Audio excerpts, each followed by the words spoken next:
My name is Suzanne Lemenestrel. I'm a National Program Leader for Youth Development Research at the National Institute of Food and Agriculture, and together with Jill Walhosky, who is an Extension Educator at the University of Nebraska-Lincoln, we're pleased to present an introduction to the 4-H Common Measures in the online data collection system. This is part one, the introduction to the 4-H Common Measures. In this section, we're going to talk about the project goals. We're going to give you an overview of the outcomes and the tools that are included in 4-H Common Measures.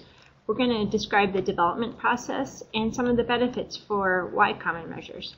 We'll talk a little bit about the features of the online system, and we'll talk about a timeline and future development of the 4-H Common Measures. These are our goals for the Common Measures development. The first goal is to be able to provide state 4-H programs with resources that will help them in planning local, statewide, regional, and even national evaluations.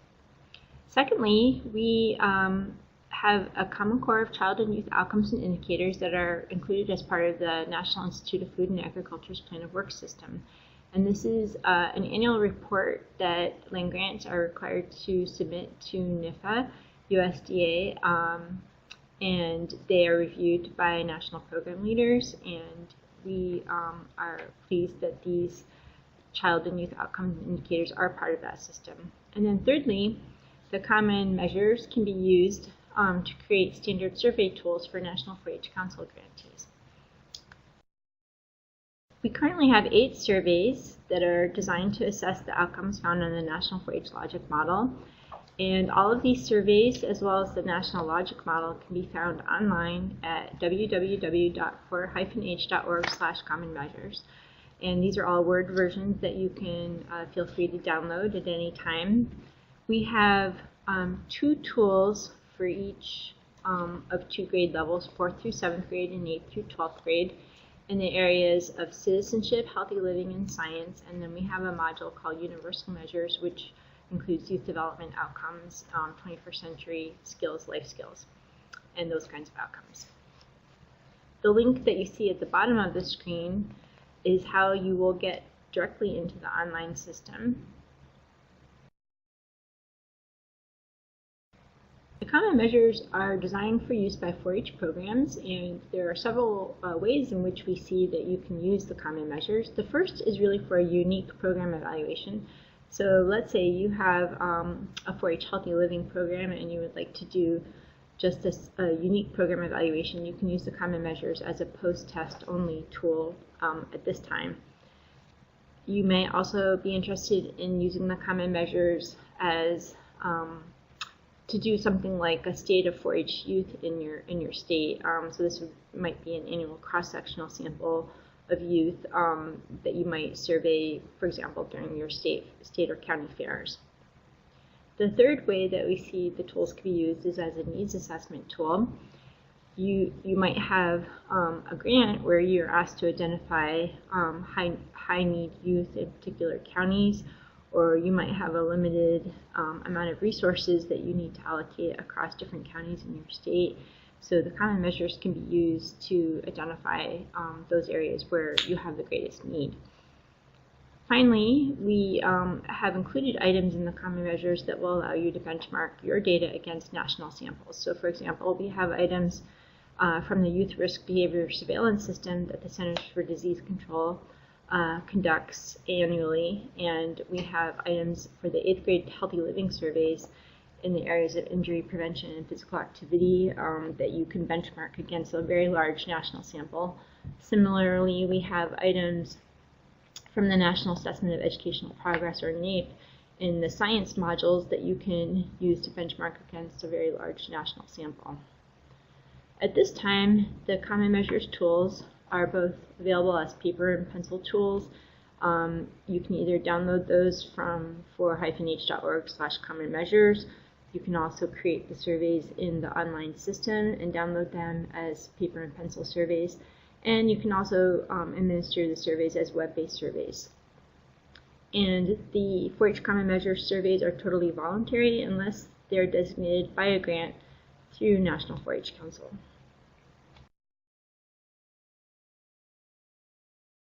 This is just an overview of how we developed the 4-H Common Measures. We started in 2012 with the development of the National 4-H Logic Model.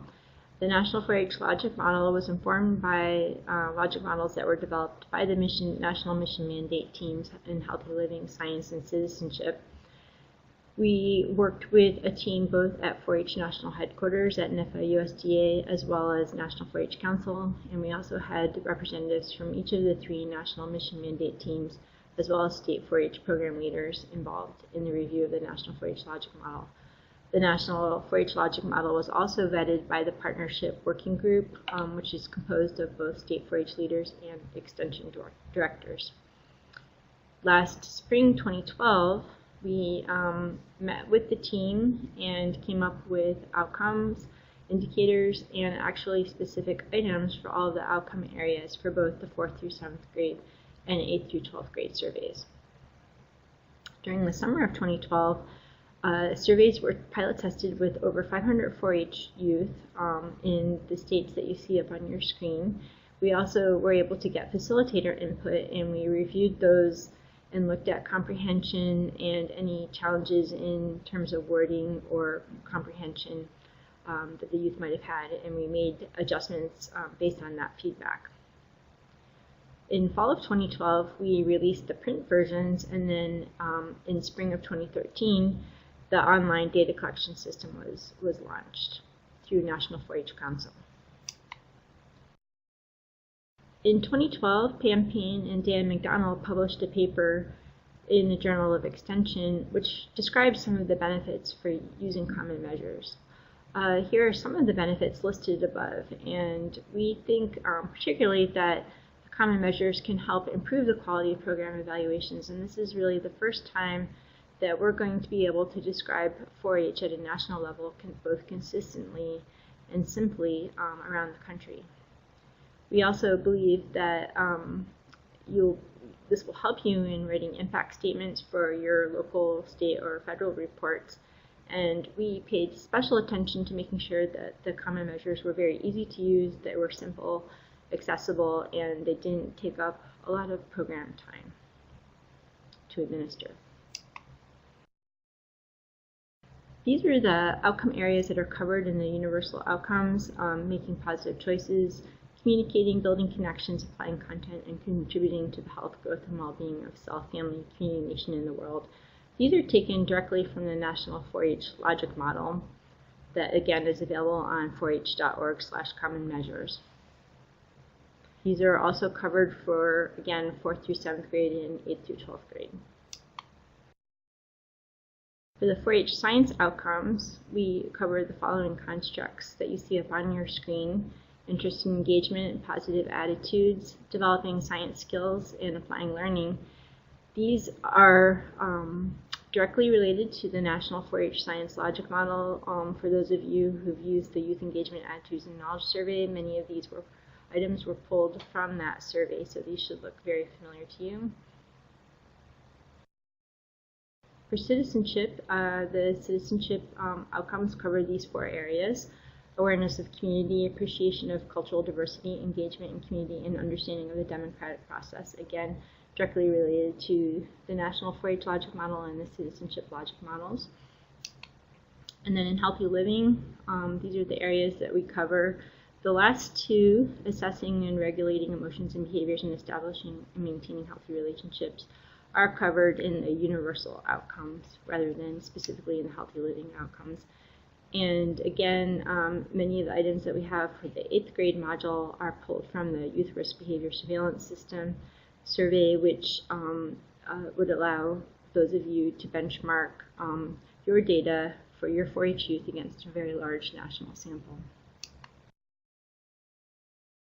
With regard to the online system, these are the features that we currently have available. We are requiring that each land-grant designated administrator, or in the case of grants, that there'll be a designated administrator, and this is designed to protect your data, the integrity of your data, the quality of your data. We also offer the ability to do online data entry, so this could either be by the youth themselves or someone that the administrator would designate to enter data into the system directly. Thirdly, you have the ability to send out a survey link to your participants through email. So this would allow them to click on the link and then enter their data into the system. All of the common measures that have been developed are available right now in the system, and you can select from any of those measures. And data are available in what's called a comma-separated value spreadsheet, or CSV spreadsheet format. This is a sort of a universal spreadsheet that you can open in any program like Excel or SPSS. Just to give you an idea of what's coming down the road, so again, the print versions of the tools are currently available. The online platform, what we're calling Phase 1, is also currently available. We are doing ongoing training for the tools and the online platform, and we'd be happy to offer trainings more customized to particular needs. Ongoing this year, the University of Arizona is conducting an implementation evaluation. They did focus groups at the State 4-H Program Leaders meeting in February of 2013, and this summer they'll be doing case studies, and they will also be doing analyses of data to look at reliability and validity. And then starting this summer of 2013 through the end of the summer, we will be planning for Phase 2 and considering additional features that we would like to add into the online system. We are putting together an implementation toolkit that will have materials that will help you with your IRB approval. We are developing recommendations for administration and analysis, and then also on reporting. We're compiling a frequently asked questions document, and these are real questions that we've been receiving through the training webinars and through other means, and that will be available on the 4h.org/common measures website.